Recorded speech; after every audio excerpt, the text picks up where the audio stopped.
talk this shit gotta get addressed, my nigga. Did you rap, my nigga? No. I did my homework on you, nigga. You a street nigga, you put your work in. If a nigga say he been locked up or a nigga say he shot a nigga, man, that's all negativity. I'm redirecting the traffic. Fuck you, respect. Whoa, what do you mean? No.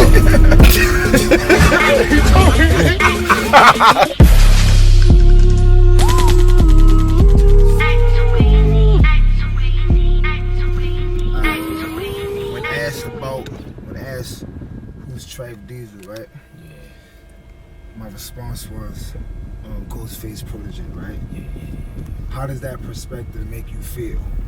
You know, it's all good, you know, because that's how I did come in the game, you know, but, you know, it's always my brother, you know what I'm saying? It's my time to, you know, do what I gotta do, you know?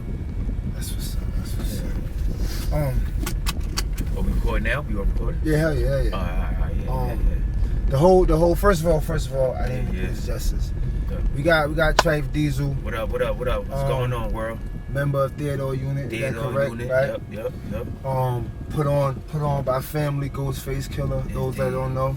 Indeed, Wu-Tang affiliated, you know what I mean? Facts. Stapleton breaded, Staten Island, born and raised, established in Richmond County. You know what time it is. Word. Alright, word. So now we already established that you got put on by Ghost, right? But I'm pretty sure you had a story before that. You know what I'm saying? Exactly. Share that real quick. You know, we growing up in, you know, Stapleton houses, you know what I'm saying, right here on Staten Island.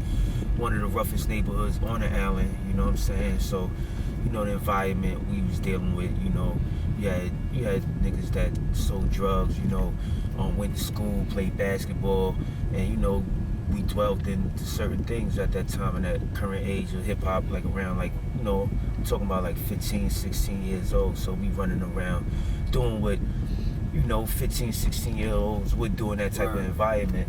You know, we started out doing the right thing, but as, you know, funding got cut short, you know, and we finding out we need to do other things, we turned to the streets. So, you know, we picked up them bad habits and, you know, slinging drugs, and with that form of thing, smoking weed and all that brought upon like the music, like we listened to music, so we dwelled into the music, and you know what I mean, that's how all that started. That's how all that started.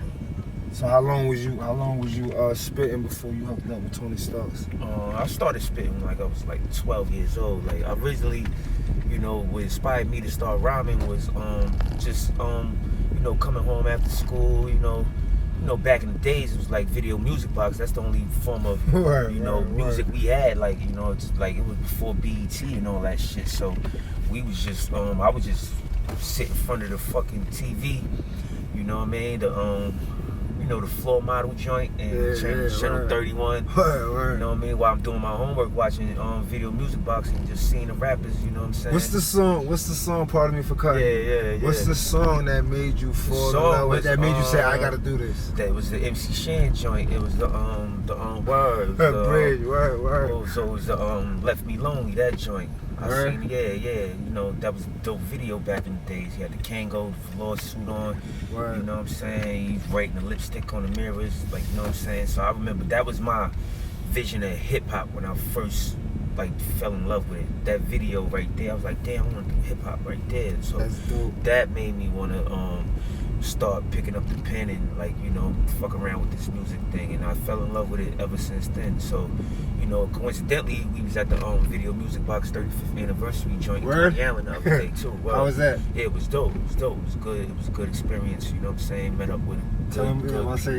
Yeah, it was love. There was a lot of love. It was in Coney Island, KRS-One, Special Ed, Fat Joe, Brand Nubians, MOP, Melly Mel. It was like if you really wanted to, you know, explore the roots and everything of hip hop, you know what I mean, that was a good place to you know, get on point with it. Like, and the love was all there. So it just felt like I was at an assembly or something, you know what I'm saying? It's like I was I can imagine. Yeah, I was just taking notes. That's a good roster. Yeah, just taking notes and just, like, you know what I'm saying, just getting back to the roots and the essence of it. So I was very appreciative of that, you know what I'm saying? I really enjoyed myself that day, and it just made me realize how far hip hop has came. Like 35 years of, you know what I mean, video music box. And look, I'm about that age, so hip hop is old as me, you know what I'm saying? So I got into it at an early age, and look how it has expanded to where we at right now. It's a $1 billion genre of music. It's like the biggest thing of music right now. So, you know, but yeah, that's how I started out. How many years had you been rapping? I would say you from got 12, so I would say I started rapping at 12, so like he came and scooped me around like, I'll say like 20, 21. Oh wow, so that's like so like 20, I was like 21, because I got the phone call, you know, because me and his brother, you know, I lived in one building and he lived in the next building, so I always see him getting busy in the hood, like, you know what I'm saying, like doing his thing out there, you know, doing what he do.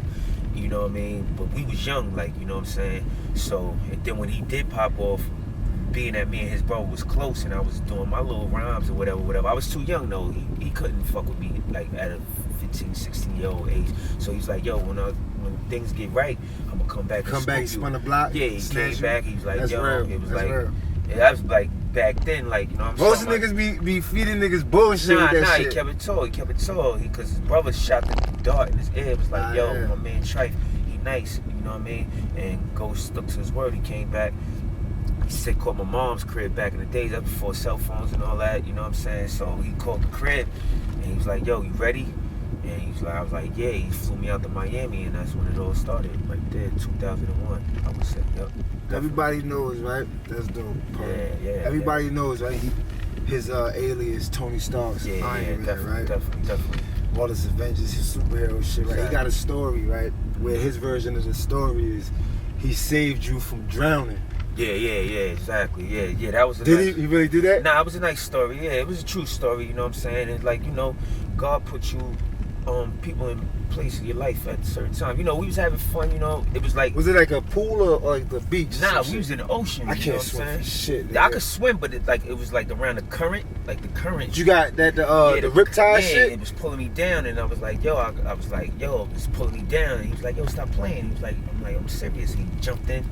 You know what I mean? He came through and grabbed me up and saved my life on some Iron Man, Tony Stark shit. Word, that's crazy. Really, honestly, be saved by fucking Iron Man. That's crazy. You know what I'm saying? It's like, come on. I can't even tread water, my nigga. I could swim like on top and underwater, but like if I stop, nigga, I drop. Yeah. So I was kept, you know, paddling and all that. You know what I'm saying, and keeping above water. But yeah, he had to come in. It's funny now only because you're high. You know what I'm saying? Yeah, hell yeah. That shit was serious. It was serious. Word. It was definitely serious. Yeah, definitely. Fucking connection to comedy and shit, right? All right. One of the funniest movies, Harold and Kumar and shit, right? All right, yeah. Now, obviously, you know where I'm going with this. You got a song with Nate Dogg, rest in peace. God bless his day. No question. It plays at the beginning, like at the intro, Harold and Kumar. How you fucking turn that shit on? Yo, that shit is dope, man. It's like, you know, it surprised me when I saw the movie. They just threw it in there? Yeah. So it's like, you know, it's the Ooh-Wee joint with me, Ghost. It's the Mark Ronson joint. You know what I'm saying? Yeah. So it's on a lot. It's on a couple of soundtracks. You know, I received residuals. Oh, what else? It's on Honey. It's on what's that Will Smith movie? What's the him with in the Fat Boy? Hitch. It's in Hitch. Yep. Yeah, it's in Hitch, Honey. It's in Harold Kumar, so you know, royalties. It must be nice. So that's like, yo, that's another important thing. Like, you know what I mean? Make sure you get your royalties set up. Have your business on point. Your business got to be on point. Like, you know what I mean? Register your songs, and it don't even take that much. You know what I mean? Go on BMI, ASCAP. You know what I mean? And start your publishing, man. Make sure you get paid for what you do, because that's paramount.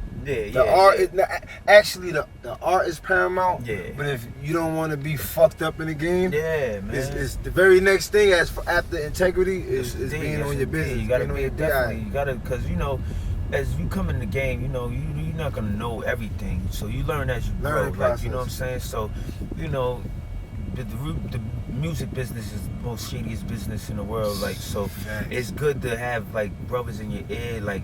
And now in this day and age, like, you could, all the information you need is on the internet anyway. There's no reason for you to be getting jerked these days. It's no reason for you to be getting jerked anyway. Period. But now that the knowledge is so much knowledge out there, you know what I mean? Yeah. So it's easily pick up the you know, a click of a button could tell you the information that you need to proceed to get everything right in this business now. So, you know, yeah, just make sure you got your publishing correct. You know what I mean? So you receive. So I assume your business was in order on that tour that you just got off of. Gotta have everything in order. You know what I'm saying? How was that tour like? Tour life was good. You know what I mean? Pardon me, I copped that water for you just in case you. Oh, yeah, you know, water's life. You know what I'm saying? So, yeah, the tour life was good. It was an 8-city tour in the Midwest. Went through St. Louis, Indiana, Duluth, Indiana, Terre Haute, Indiana.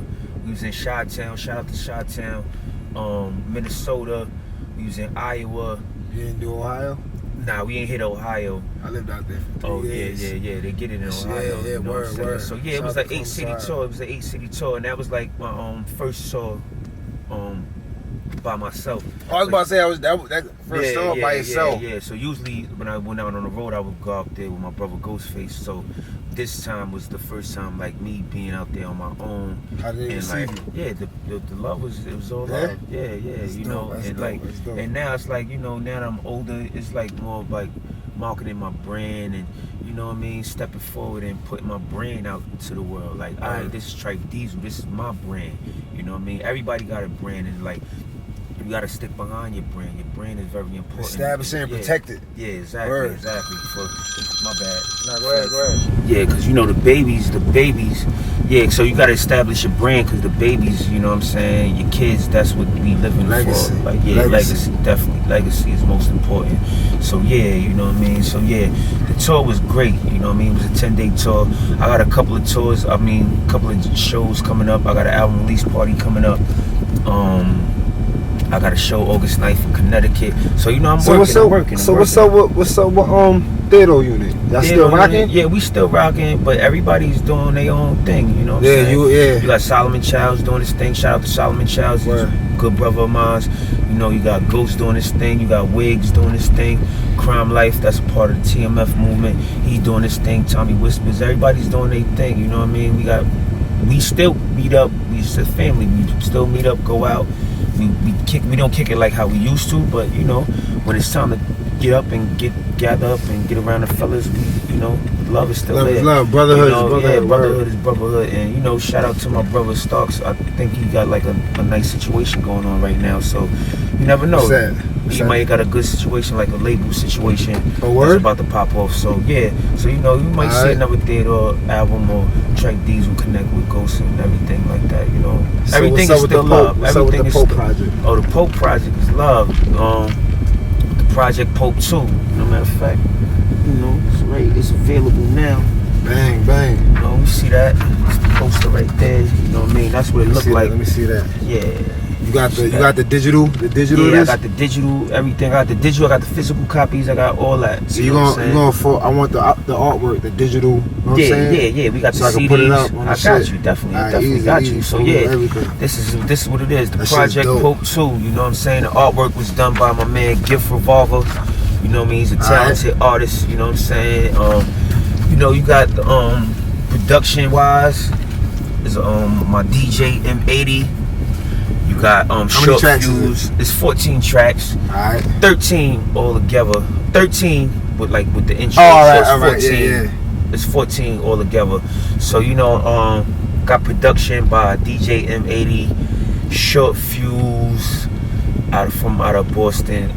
Incoming Beats, BP, Enrichment. Like a lot of underground producers. You know what I'm saying? My DJ Hot to Death. He did about 5 or 6 joints on there. As far as collaborations go, I got Method Man on the Pyrex Dreams. I dropped that. That's out there right now. Pyrex Dreams featuring Method Man. I got Fred the God's Son is on there. Shout out Fred the God's Son. I got Inspector Deck on there. I'm supposed to do an interview with him either tonight or tomorrow. Alright, yeah, definitely. He's a good brother. He's a good brother. Inspector Deck is on there.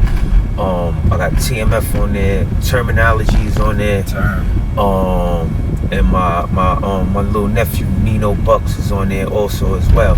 So yeah, it's a well-rounded project. You know what I'm saying? It's my first project in about 8 years, I would say. So you know, between them 8 years, is what the Project Pope was doing. So when you get that music, you're gonna see what it's all about. You know what I mean? It's a good, well put together album.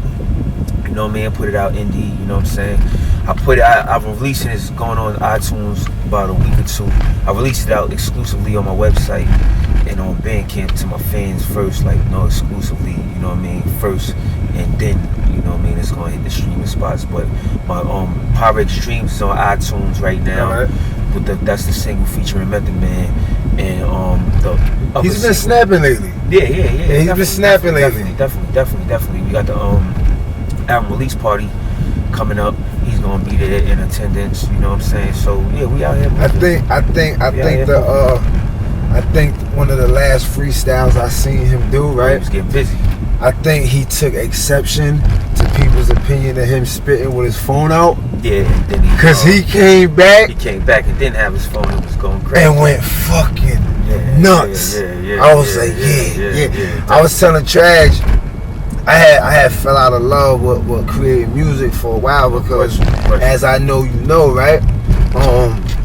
It's full of fuckery, basically, as you said. So like, it could fuck with your passion for like the fuckery. You know what I'm saying? So, and it wasn't until I seen all of the niggas I grew up on getting back in their bag and shitting, you know what I'm saying? And making dope ass projects. It wasn't to like, oh my god, let me try to get, you know what I'm saying? Like, it was just from having the experience again, re-experiencing them killing it, and it was the guys who made me want to rap.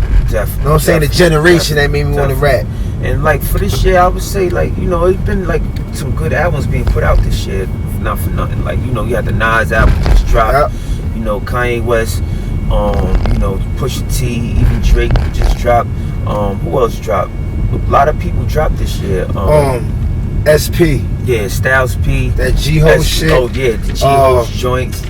Who else? There's a lot of dope ass. Prince dropped. Like, I stay in tune. Who you listening to right now? Right now, I'm gonna keep top 10 niggas in your playlist. Top 10 on the playlist. Like, truthfully, I'm listening to that. I'm listening to that Pusha joint.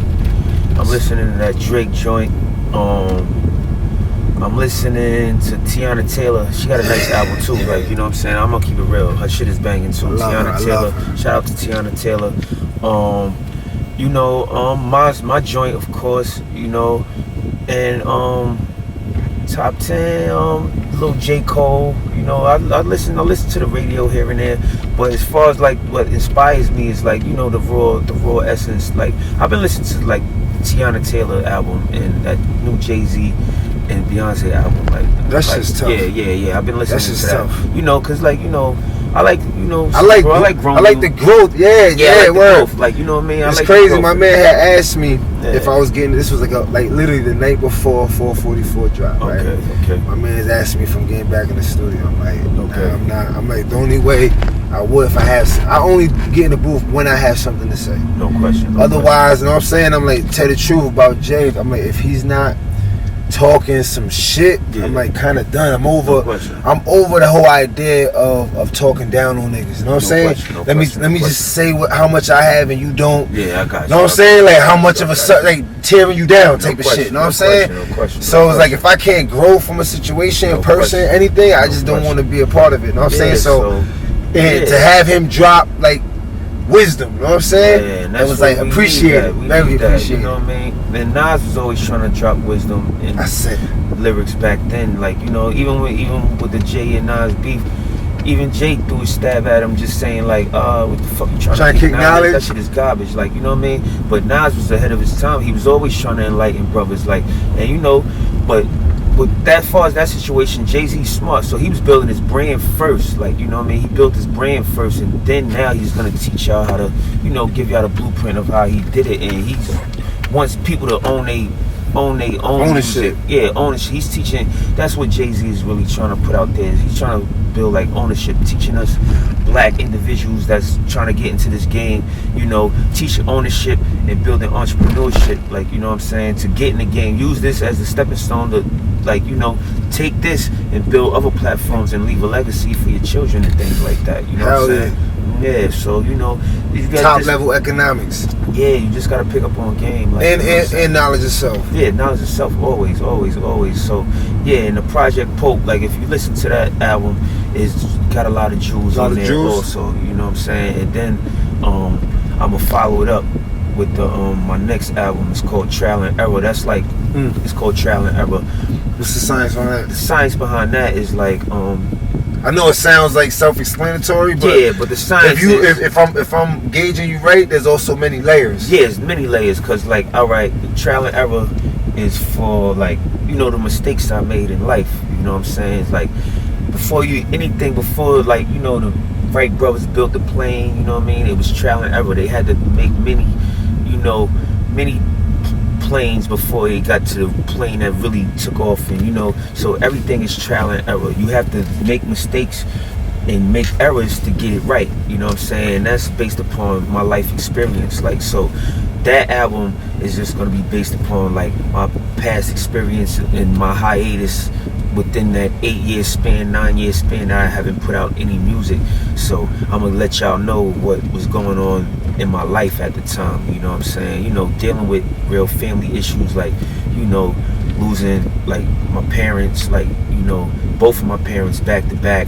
You know, it like, you know, certain how far in between? Like a year after each other. Like, so you know, how long ago, if you don't mind me asking? Yeah, it was in that 8 years. No, I'm talking about how long ago. Did they pass away? Yeah, no. Yeah, like around like 2008, 2009. You know what I mean? So 2008, my father passed away, and then 2009, my mother passed away. So, and that's like around the time. What did that do to you? Like it's a shock. Like it makes you.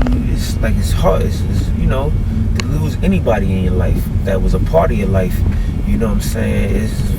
It's heartbreaking. Like, so that's where that, like, time where you haven't seen me, like, you know, I went into like a, you know, like a shell. Like, you know, it was like I didn't know what was, I didn't really know what life was gonna be like. You know what I'm saying? Losing the two valuable people in my life at such, you know, I was only like 27. You know what I'm saying? So I lost both of my parents, my rocks, my foundation. But you know, strong people with the knowledge and wisdom like my parents left me, you know what I mean? They carried on, and so I reached my rock bottom and I bounced back, you know what I mean? And you know, I had to get my shit back in order, and you know, I lost my mom's. Be back where it's at. You know, I lost my mom's when I was 19, right? Yeah. And, I was knocked off. I was like, I would have like a short ass run on the streets. Yeah. And get knocked off again. Trash had to come and bail me out to make the funeral. And I got told coming out of the courthouse by my father that my mom's had passed. And I was already like in danger of being like lost. Yeah. Bro, when that shit happened, I was just like, nobody deserves life more than I bugged, I snapped, you know what I'm saying? So like that's why I was like, where did that bring you? It took me a while to like get that, because it, like, you know, you can't place, you know, people say you can get over it, time heals everything, which is true, but it's on, it's like, but you gotta make the steps to like proceed that way. You gotta like, walk through that shit. Yeah, come on, like, because you know, people deal with death in different ways, like, but you know. How did you cope? I cope, I'll keep it honest, like delving into like, you know, drugs. I was drinking a lot, you know what I'm saying? You know, just, it was bad. It was a bad time for me, man. And then like, you know, we keeping it real, like, you know, my father, he was a smart man, like, you know, and there was a lot of money around, like, you know, and, you know, I was living, you know, it was just too much, man. And like, it was just, I was in a dark place at that time. I didn't want to do no music, you know, and, you know, it was just it was rough. I didn't know what the fuck to expect, but you know, being that I'm a father as well, I had to bounce back. And you know, it's not just about you. Yeah, it ain't. Life is like, you know what I mean. Once they don't even know. Yeah. They don't even know the reason why I was waiting on you is because you was holding down your son, like holding your son down. I'm sitting there mad. You like, yo, thanks for. I'm like, I'm in my head like, bro, I'm a dad, my nigga. I'm not just a nigga with a kid. I'm a dad. You know what I'm saying? So that goes. You know what I mean? The family is important. You know what I mean? So, you know, I had to bounce back, and you know, you always gotta bounce back, and that makes you even stronger, like to get through what you had to come through. That's what really it is. Yeah, it's like you could be. It's easy to be positive and at peace when you're up. Yeah, it's how you. It's can you get knocked on your ass and bounce back and get back up. So, you know, I'm grateful that the jewels that my family, my mother and father left me to even blossom and, you know what I mean, be the man that I am today. You know what I mean? They raised a good child in this world, you know what I'm saying? And that's what I'm doing with my family nowadays, you know what I'm saying? So yeah, it's all love, you know what I mean? I'm here, yo. Breathing. My birthday just passed, you know what I'm saying? Where? When was that? That was on 11th, 7/11, you know what I'm saying? So, you know, another year of greatness I've achieved, you know what I'm saying? And look, I'm here doing what I do best, giving y'all that good music. The Project Pope 2 is out right now. Oh, it's out right now? It's out right now, you know what I'm saying? It's out. You go on the website, Drive-Bys.com. You know what I'm saying? You can get your merch there. I'm gonna go on that. I'm gonna go on that shit and everything right there. You get the CD. You got the CD. I'm probably gonna do a reaction. You know what I'm saying? To some of your joints. You got the songs. You got the digital download link. You order the CD. You got the T-shirts. I got the merch. You got the tour information. You got the pictures. It's like, yo, if you need to follow me, if you need to know anything about Trife Diesel, go to TrifeDiesel.com or follow me on all the social media. On Instagram, it's Trifecta718. On Twitter, Trife Diesel. Facebook, Trife Diesel.